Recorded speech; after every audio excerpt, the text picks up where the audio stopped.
ketika Israel melawan Iran. Nah, mungkin ini perlu kita ketahui. Luar biasa keadaan. Itulah yang menyebabkan harga oli BBM menjadi naik drastis, signifikan. Terlebih harga plastik. Betul ya. Mungkin ibu-ibu yang jual sayur atau nasi atau apa, kreseknya itu naik.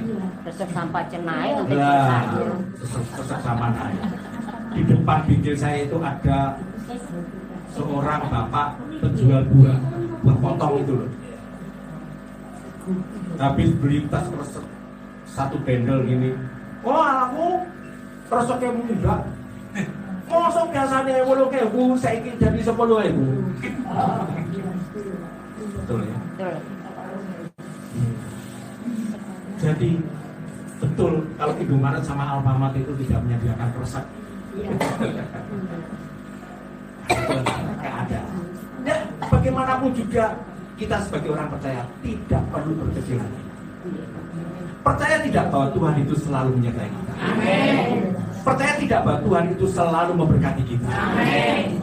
Kita sebagai anak-anak tidak akan pernah mengalami kekurangan. Amin. Kesulitan ya semua juga sulit, tetapi Tuhan selalu menopang hidup kita. Sehingga kita sebagai orang-orang percaya tetap kokoh berdiri, diberi kekuatan oleh Tuhan.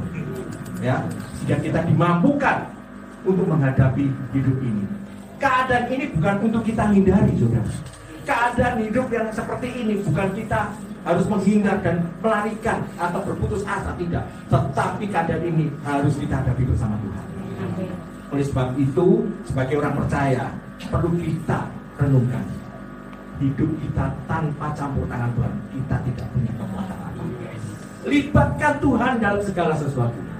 Libatkan Tuhan dalam segala hal, maka Tuhan akan menuntut sehingga kita bisa bersama-sama menikmati hidup ini. Apapun keadaannya, tetap tenang dan nyaman. Ibaratnya kalau orang Jawa, saudara, paribasane itu kalau kita makan tahu tempe kecap, itu sudah loe kok.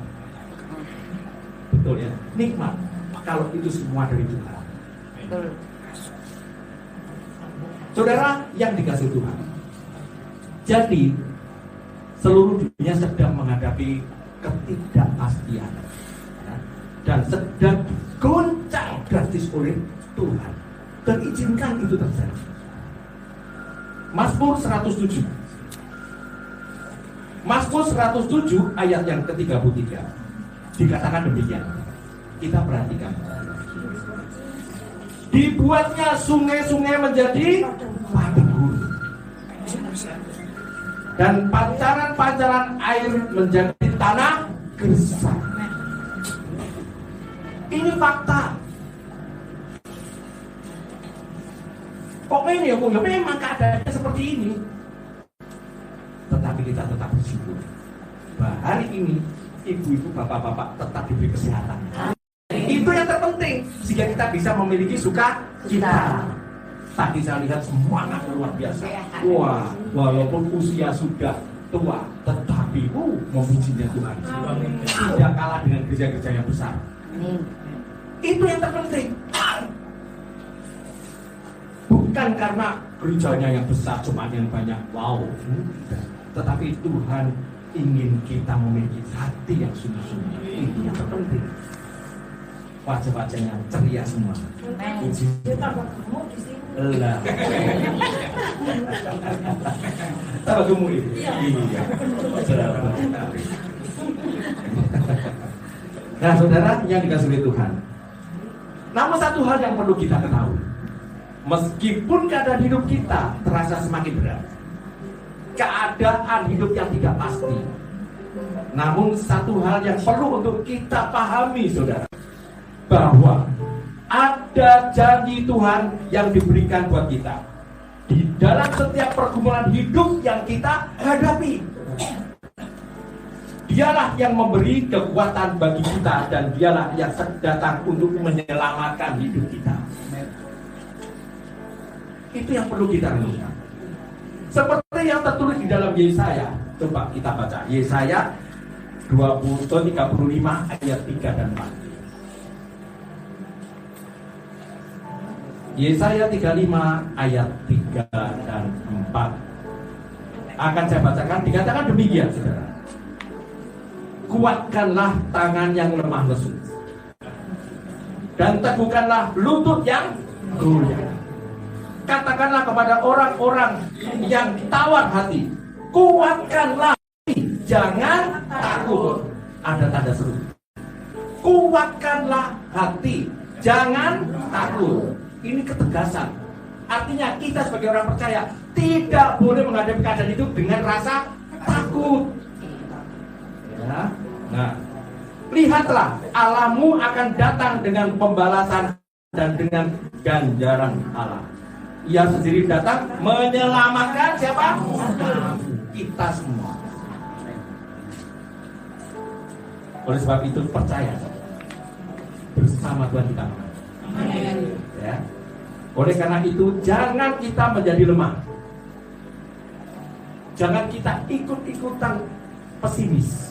Tetapi ayo kita semua harus optimis menghadapi itu. Kita harus optimis menghadapi hari esok. Kita harus kuat di dalam menghadapi pergumulan hidup kita masing-masing. Walaupun kita hidup dari kesulitan, mohon maaf, tentang uang, ya, kesulitan tentang uang, tetapi semangat untuk datang ke tempat ini tidak menyurutkan setiap orang. Itulah yang membanggakan Tuhan. Hati Tuhan senang sekali melihat anak-anaknya yang penuh dengan semangat. Saudara yang dikasihi Tuhan, dengan demikian saudara,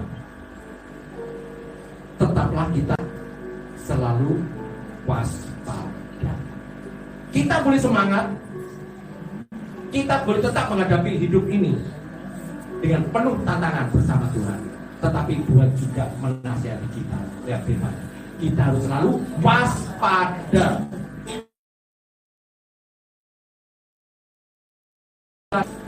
Hari-hari ini, berapa banyak anak-anak Tuhan dengan menghadapi kehidupan yang semakin sulit ini, meninggalkan Tuhan. Wah, ini benar-benar sangat berbahaya. Karena itulah pekerjaan iblis. Kesempatan ini digunakan oleh iblis untuk melemahkan iman anak-anak Tuhan. Ya.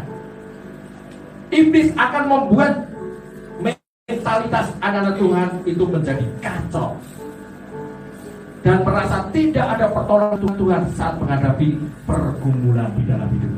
Makanya banyak orang frustasi. Puji nama Tuhan, dengan bimbingan Ibu Gembala yang baik, Bapak Ibu sekalian, tetaplah taat kepada Tuhan. Amin. Pasti Tuhan memberikan yang terbaik. Amin. Tuhan pasti memberikan yang terindah. Amin. Bukan hal yang biasa-biasa. Ya. Memang kelihatannya kita biasa-biasa, tetapi di dalam kehidupan kita ada sosok yang luar biasa. Itu yang terpenting, saudara, dalam kehidupan kita. Jadi kita harus apa tadi? Semangat. Kita harus tetap optimis. Puji nama Tuhan. Ya. Jangan loyo, saudara. Jadi orang Kristen tidak boleh loyo. Ya. Tetap semangat. Tapi banyak loh orang Kristen yang jadi loyo. Banyak. Ya. Mulai gelewer. Kalau doanya tidak dijawab-jawab. Ya. Kalau harapannya tidak muncul-muncul, apa yang diharapkan tidak pernah terjadi.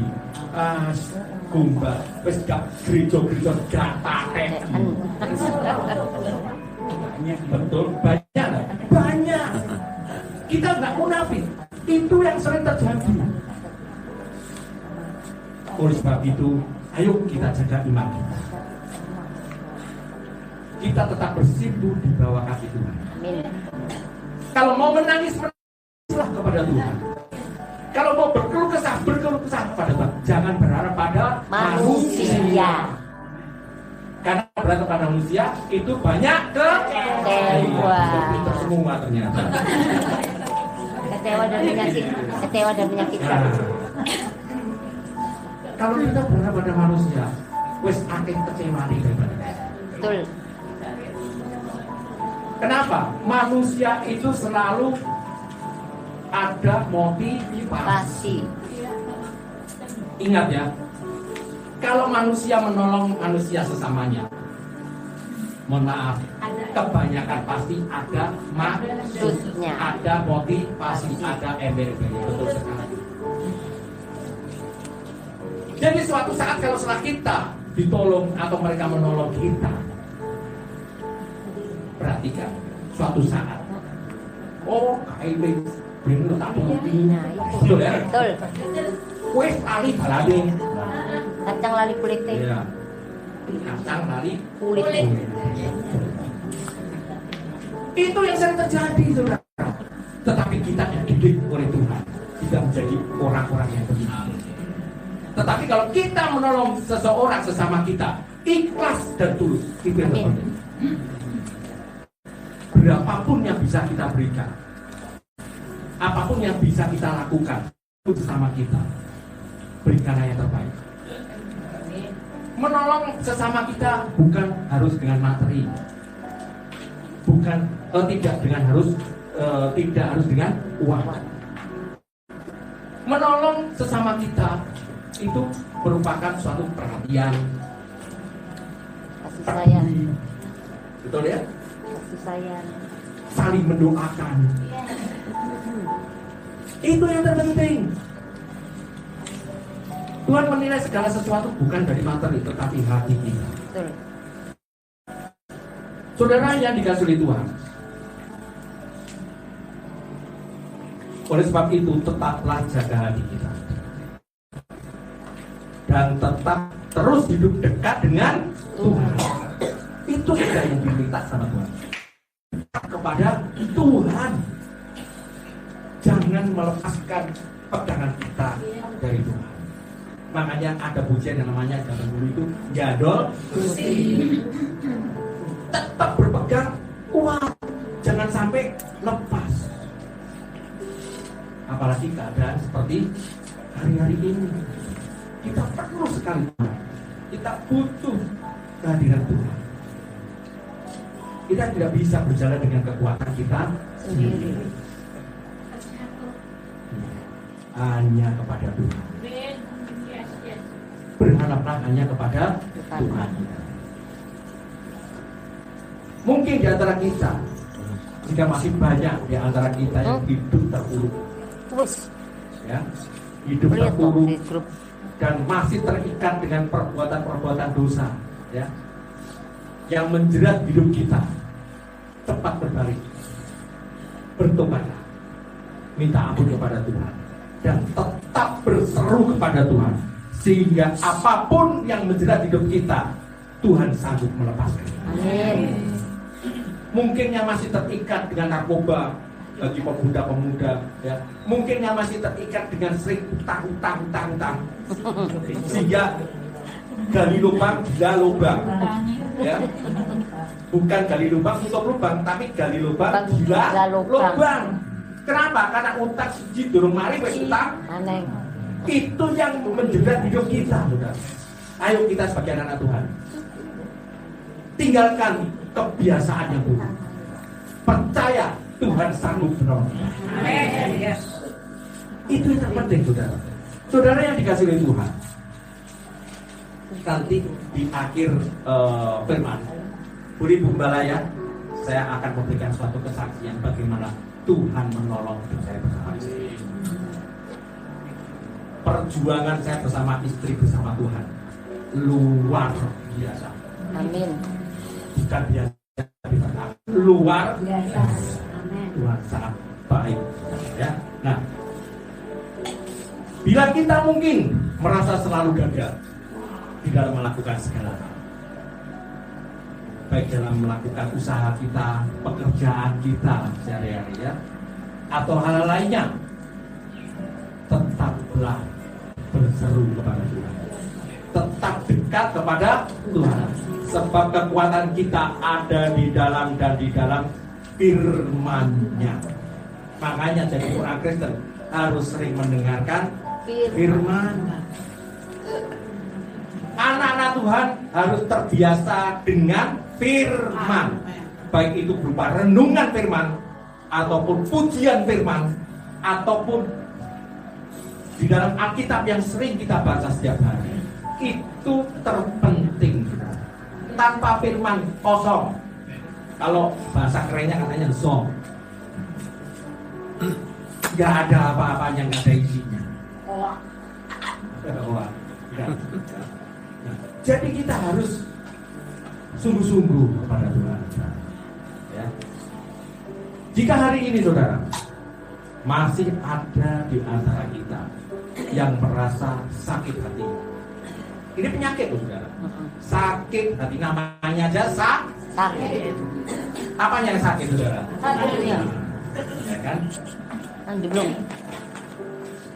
Ada yang merasa sakit hati, dendam karena jangan membelenggu hidup kita setiap hari.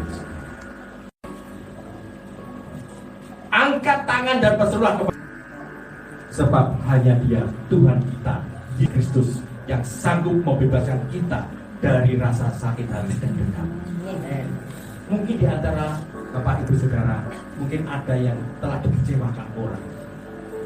Mungkin orang lain hutang nggak dibayar-bayar. Ibaratnya kalau orang Jawa ngomong ngemplang. Betul ya Bu? Ya. Mungkin di antara Bapak Ibu Saudara sekalian ada yang pernah dikhianati teman. Ya. Mungkin di antara kita ada yang ditinggal suami, nggak balik-balik. Suaminya digondol bibit gombel. Ya kan? Atau mungkin ada yang tinggal istrinya digondol grandong, gendruwo, nggak balik-balik. Ya, serahkan semuanya itu pada Tuhan dan tetap berdoa kepada Tuhan. Maka semuanya itu Tuhan akan bereskan.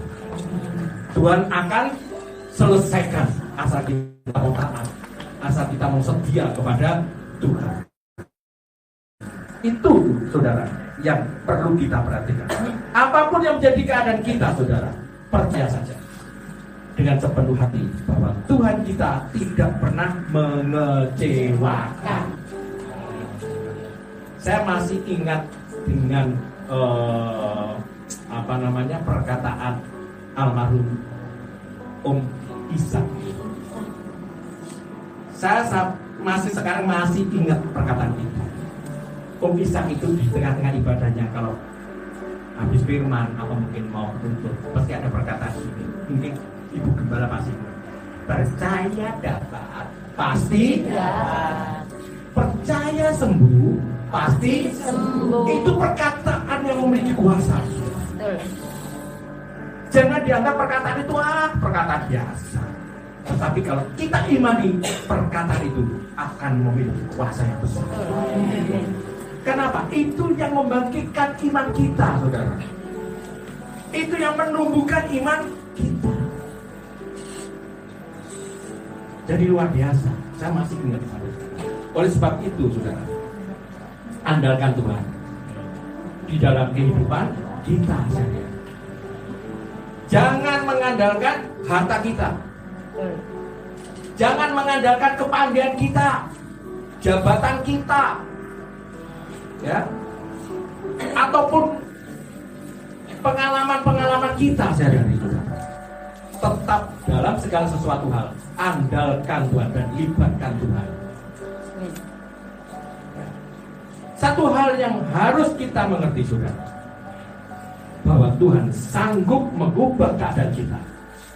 Tuhan sanggup membuka jalan saat tidak ada jalan. Tuhan sanggup membuka semak belantara untuk menolong kita dijadikan jalan keluar. Saat tidak ada solusi, kita mulai berputus asa, Tuhan sanggup memberikan jalan Tuhan, terobosan-terobosan yang luar biasa. Amin. Itu harus kita imani. Jadi orang Kristen tidak boleh dulu, wis sembuh, harus ini memang nasib. Banyak kan orang seperti itu mengeluh. Alah, jadi wong Kristen yang ngono yang urip kok pancet ini. Ngomel. Menggerutu. Mas Rini. Iya. Ya itu betul. Sering ngomel. Tuhan. Ya. Ini bukan hoax loh. Sering ngomel. Bukan benar toh? Jadi kita sebagai anak-anak Tuhan, sebagai orang Kristen harus tetap fresh hati kita.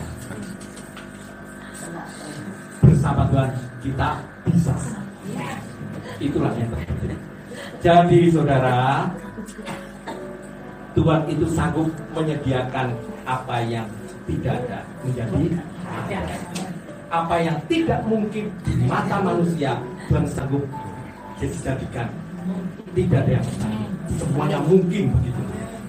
Mungkin bagi manusia 4 ditambah 4 sama dengan 8. Itu pasti. Tetapi bagi Tuhan 4 ditambah 4 bisa 16, bisa 20 dan lain sebagainya. Karena apa? Karena Tuhan Maha Kuasa. Tuhan memiliki kehendak. Kita hanya bisa berharap, kita hanya bisa berusaha, tetapi Tuhan yang akan menentukan. Ayat yang terakhir, Yeremia 31 ayat yang ke-17, demikian bunyinya. Masih ada harapan untuk hari depanmu. Demikianlah firman Tuhan. Anak-anak akan kembali ke daerah mereka. Percaya Tuhan sanggup menata hidup kita. Saat ini kita mungkin Tuhan izinkan dalam hidup yang tidak baik. Percaya saja. Pada waktu Tuhan pasti memberikan yang terbaik. Amin. Yang terindah untuk setiap kita. Cuma ada satu hal yang perlu kita asal kita mau taat. Soalnya banyak orang Kristen sudah doa, sudah benar percaya, tetapi tidak ada ketaatan. Jadi bertolak belakang dengan hati kita. Nah, ini kadang-kadang yang pertolongan Tuhan yang tidak kunjung datang. Oleh sebab itu saudara, lewat renungan yang singkat ini saudara, percaya saja, harapan itu masih ada. Amin. Masa depan itu masih cerah. Haleluya. Saya akan berikan suatu kesaksian saudara. Ini sampai jam berapa Ibu Gembala? 9. Jam 10 tadi. Terlalu bersemangat Ibu. Tapi tidak apa-apa. Puji Tuhan. Ya. Cari orang seperti begini susah. Karena ini podo ngantuk mungkin. Ini musuhnya.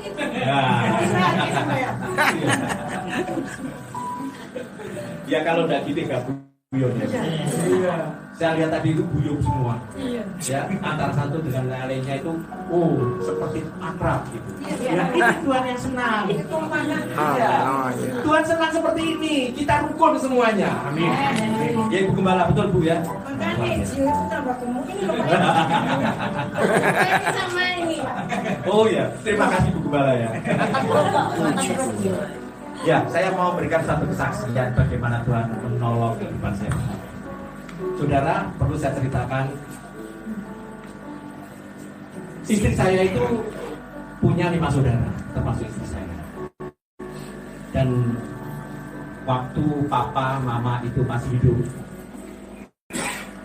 Tuhan izinkan saya bersama istri untuk berumah tangga bersama orang tua. Karena papa mama yang meminta. Karena sudah tua, siapa yang ngawasi mama papa? Kalau tidak kamu. Sehingga saya bersepakat dengan istri waktu itu hidup bersama-sama dengan papa. Dengan berjalannya waktu, ya, tidak ada masalah apa-apa. Tetapi begitu Tuhan telah memanggil Papa dan juga Tuhan telah memanggil Mama dengan berjalannya waktu, mungkin ini sudah terbiasa. Maksudnya kejadian-kejadian ini sudah biasa. Tetapi bagi kami berdua istri, ini hal yang luar biasa. Setelah Papa Mama meninggal, dipanggil Tuhan, apa yang terjadi? Saudara-saudara istri saya itu gebrutu koyo wong demo. Iya, pergi ke rumah. Minta apa? Minta bagian. Minta bagian. Padahal dulu masih ingat Papa pernah berpesan, rumah ini jangan dijual ya, untuk rumah keluarga. Kalau ada famili yang datang, keluarga yang datang bisa tidur di rumah. Itu pesan Pak. Tetapi bagaimanapun juga namanya manusia, kita tidak akan pernah tahu pasti setiap orang. Dalamnya laut bisa diduga, dalamnya hati. Tidak ada yang tahu. Setelah Papa Mama meninggal, kebutuh rapat keluarga, istri saya yang rapat minta bagian. Akhirnya istri saya menyadari bahwa memang betul rumah itu bukan milik kita. Ya enggak apa-apa, dijual aja. Nah, tapi istri saya mengatakan cukup bijak lah, tapi kita jualnya jangan ngawur ya. Kita jual sesuai dengan harga pasar. Sehingga waktu itu ngomong dengan rapat itu, keluarga Rundingan sama saudara-saudaranya itu mau dijual kalau nggak salah 2,6, betul Pak ya? 2,6 M. Rumah itu. Sudah mereka pulang, tidak terjadi apa-apa. Dengan berjalannya waktu, saudara-saudaranya itu cari pembeli. Rumah saya banyak ditempeli banner dijual.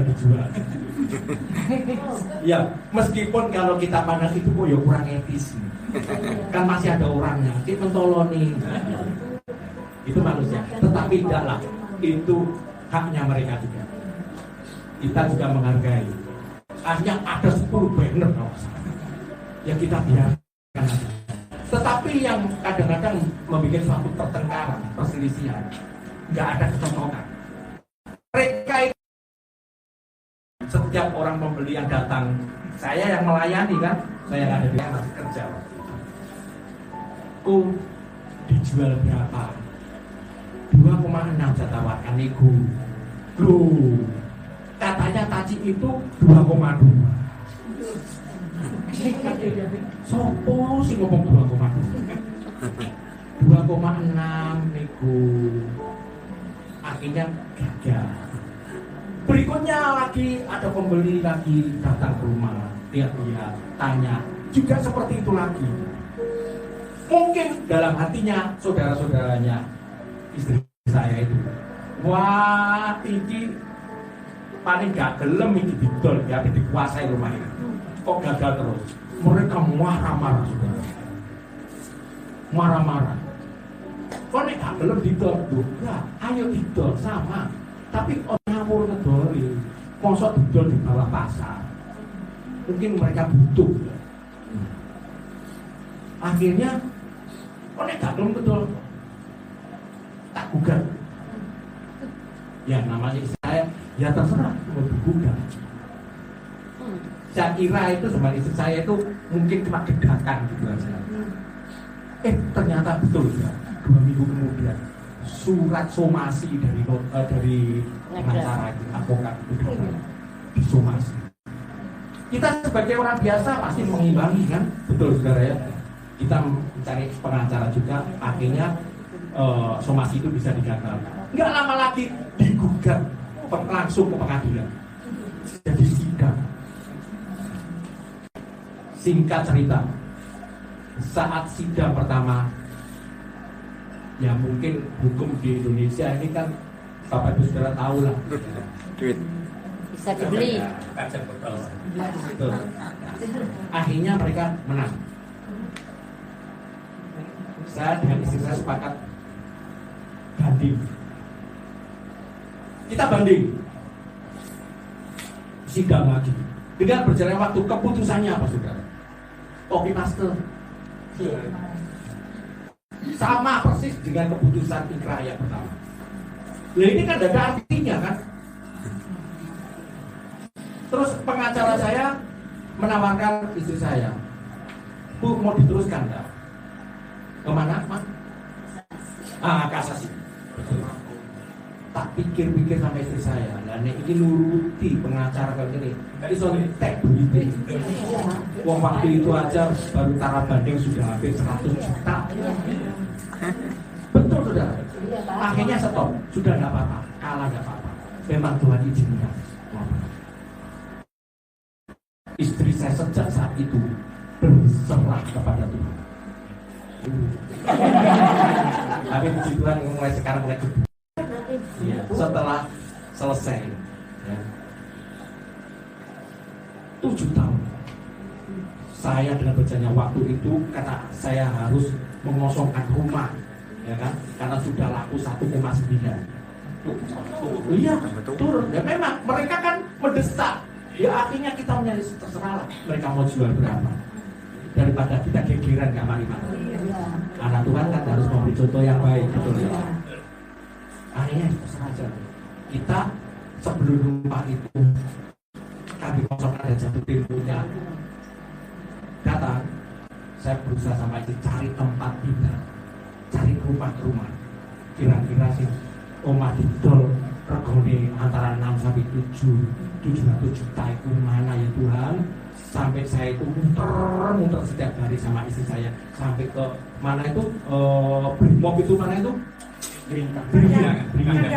Kandangan betul, sampai daerah sana ada yang 500, tapi ya mikir lagi nek kita pindah sini langganan hilang kabeh, nol lagi, mekanik juga belum tentu mau diajak pindah karena kejauhan, hanya muter terus kemudian dekat di tempat saya itu yang rumah saya yang lama ya Balursari itu ke selatan sedikit ada yang namanya Pusdiklat itu ya.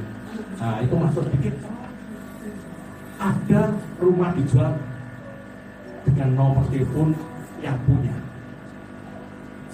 foto dicatat sama saya. Panas waktu itu, habis dari rumah setengah putus asa, namanya manusia kan setengah putus asa boleh kan. Sampai rumah saya makan siang ya kan, istrinya coba sih tak teleponin karena istri saya selama doa puasa minta pada Tuhan, aku cuma punya uang 600 dan 700 orang.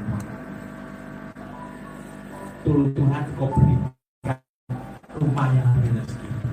Rata-rata itu 2M, 1M setengah, rata-rata dalam Balursari itu duit berkondi ya kan. Siang itu istri saya coba telepon dengan yang punya. Bu, betul rumahnya mau dijual?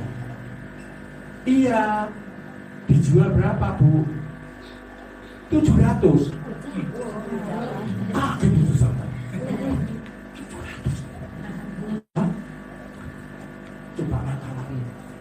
Kita boleh kan nawarkan? Tawar 6,5. Itu boleh ditawar Bu. Oh mestinya nggak boleh. Itu 700 sudah murah loh Bu. Itu kemarin itu mestinya saya jual itu 950.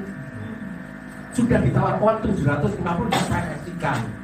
Nah ini yang ini ibu telepon kok nggak tahu, saya kok langsung menawarkan 700. Langsung saya tutup sama istri. Oke, kita Senin ketemu. Yang pertama, mujizat Tuhan terjadi apa? Apa yang kita harapkan yang minta kepada Tuhan? Uang cuma aja 600, 700. Tuhan kabulkan. Kok bisa ibu yang punya rumah langsung buka harga 700 padahal dia sudah menawarkan 900? Itu karena Tuhan sanggup mengaturkan mulut seseorang sesuai dengan apa yang kita harapkan. Hanya sedih saya DP sama istri saya itu berapa Mas? 50 juta. Dikasih waktu 3 bulan, betul ya? Dengan berjalannya waktu saudara, karena kami belum terima uang dari penjualan dalam tempo 3 bulan kurang 2 minggu, ya kan? Mantan beredek secara manusia pasti beredek. Iki ya opo nek lunasi. Soalnya sudah perjanjian. Kalau ibu dalam jatuh tempo 3 bulan tidak sanggup melunasinya atau tidak sanggup bayar, tak potong 25 juta. Masih baik kan orangnya? Duit 25 juta itu akeh apa? Ngapa akeh butuh? Bagi disukin itu. Persis kurang 2 minggu karena persoalan surat-suratnya masih belum selesai. Lalu mau untuk bisa dibayar sama orang yang beli rumah saya, kurang 2 minggu. Kurang 1 minggu 2 minggu. Kurang 2 hari. Kurang 2 hari. Kurang 2 hari. Coba nanti pun minta sama Bu Desi. Bu Desi itu orang yang pemilik rumah yang saya beli. Kita minta kelonggaran waktu 1 minggu. Betul ya. Istri saya telepon, Bu Desi, pada siang kita mau ketemu. Belum sampai ngobrol minta kelonggaran, Ibu Desi langsung nyerocos gini. Oh ya, selamat siang Bu Lina. Saya juga minta maaf karena urusan saya belum selesai, jadi tidak apa-apa. Itu saya minta waktu ya. Malah dia yang minta waktu 2 minggu. Ini kira nggak? Nggak masuk akal secara manusia kan? Logika nggak masuk. Kita hampir jatuh tempo kurang 2 hari. Makanya kita beretika untuk minta kelonggaran waktu kira-kira 1 minggu atau 2 minggu. Apa yang terjadi? Belum sampai ngomong, mereka malah ngomong sendiri minta waktu 2 minggu karena urusan surat-surat kejandaannya belum selesai. Cara Tuhan itu kadang-kadang nggak bisa tembus dengan pikiran kita. Apa yang kita pikirkan Tuhan itu sanggup memberikan jalan. Betul saudara, dalam tempo 2 minggu semua surat-surat rumah yang saya jual clear dan saya bayar semua lunas. Bahkan mereka masih belum selesai. Akhirnya tanda tangan clear semuanya. Saya diberkati Tuhan. Kalau rumah saya dulu ya, mungkin di antara temannya Ipan itu masih ada yang tahu rumah saya itu Ustaz taruh kawan namanya bibir campur uli campur opor wotor ya, kasih rumah 7 kali 30 surat hak milik SHM 7 kali 30, jadi lebarnya 7 kali panjangnya 30 yang saya tepati sekarang. Kalau rumah yang dulu itu 9 kali 20. Untuk bangun rumah itu, kalau Tuhan menolong setiap kita, tidak setengah-setengah. Betul. Sehingga kami bersama bangun rumah itu merenov dan bisa renovasi itu total sama harga rumahnya itu 1M lebih, betul kan? Sama surat-suratnya, sama biaya notaris 1M lebih, tuntas dan puji nama Tuhan. Sampai hari ini saya bisa menempati rumah itu. Itu bukan karena kekuatan kami, bukan karena kuat gagah kami bersama istri, enggak. Kami ini nggak ada apa-apa nih. Duit daerah gabrek, tapi Tuhan sanggup memampukan. Amin. Duit tekon bisa bangun rumah sama surat-suratnya itu 1M lebih. Tapi Tuhan dengan cara yang setiap kita, sehingga kamu bisa mengetahui.